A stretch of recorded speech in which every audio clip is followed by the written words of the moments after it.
Hey everybody, I'm back with a YouTube video.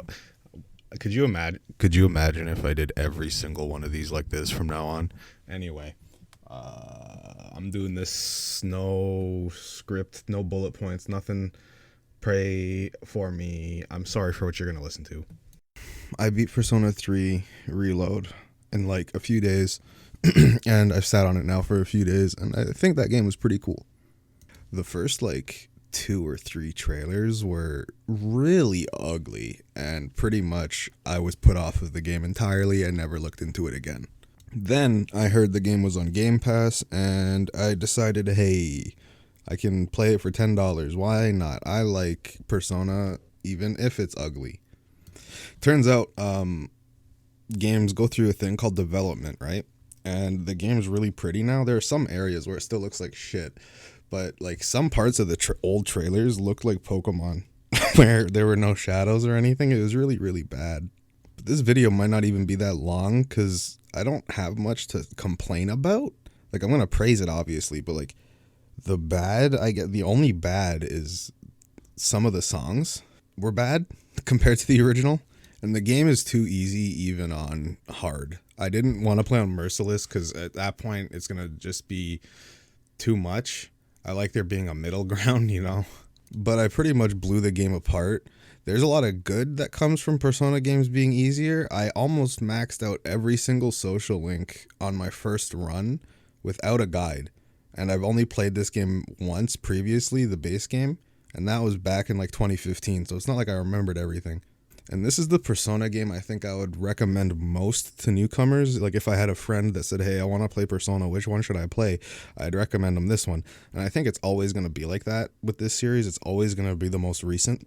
They just keep adding more and more, I guess you can call it quality of life additions, and just like new mechanics and all kinds of stuff. I never played Persona 3 Portable, but I'm pretty sure the third G mechanic comes from that, right? I don't know, but those are in this game, and you can like one-shot major enemies with them if you set it up right. It's really silly. Cutscenes being really animated and not PS2 anymore do a lot for this specific game too, because it's a super emotional title compared to like 4 and 5.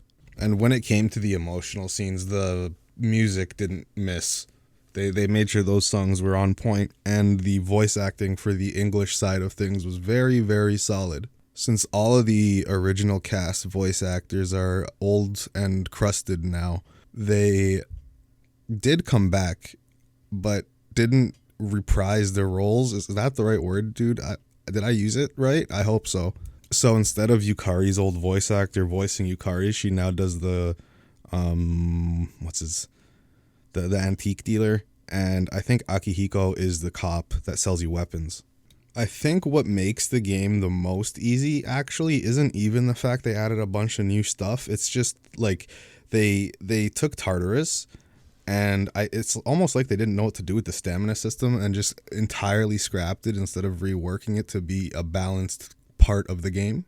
People hated stamina so much in Persona 3 that they're not even willing to have like a conversation like this, but I'm sure there was a way to make it work in Reload to where you didn't just have infinite Tartarus and can max out everything.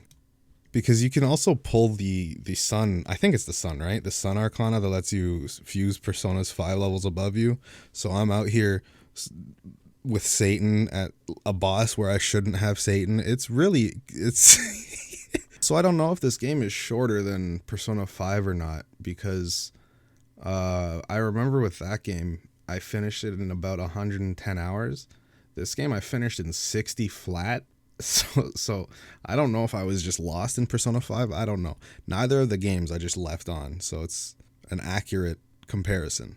And I even spent at least 10 of those hours in Persona 3 purely grinding in Tartarus. So I think it's just everything I mentioned before, making the game shorter because I didn't have to grind as hard. I know whenever a new remake comes out or is even announced, the discussion immediately shifts to what the next one is going to be. And I see people really hopeful for Persona 2, and I think it is so painfully obvious it's not happening. It's going to be 4, They're going to want to have the big three Personas, I think, all HD and pretty and on modern hardware before 6. And then if they want to, at some point, they can sell like a crazy collection, you know? They could do anything from there. I think it would be really funny with Persona 4 remake if they pulled an FF7 but didn't tell anybody, and then the game comes out and the culprit is just someone completely different. It would be hilarious, but probably a terrible idea. Don't do that. I'm pretty sure there's a bunch of leaks out there anyway. There's some like Atlas leaker. I don't keep up with it because I don't care enough, but I'm pretty sure it's out there. Well, I guess something I should mention that I probably should have mentioned when I was talking about difficulty is they actually changed a lot in terms of balance. I thought they wouldn't change movesets at all, but they took away Akihiko's entire resume. He sucks now. I'm not going to spoil it, but they changed how the final boss works heavily, and they changed its AI like entirely too. It's very interesting the direction they went. So I ended up finishing the game with Junpei, Yukari, and I think it was Mitsuru. And I alternated while going through Tartarus between Mitsuru and Koromaru, because Koromaru is Koromaru. And for better or for worse, I believe they left the game completely intact, down to you getting groomed online by an adult as a 16-year-old, so you can relive that experience if you want. Really good game. Probably go play it if you have a way to play Game Pass games. I wouldn't say go buy it because I'm pretty sure it costs $10 more than retail games, and supporting that is bullshit, and it has Denuvo, so I can't even say go pirate it. Hopefully you have a way to play with Game Pass.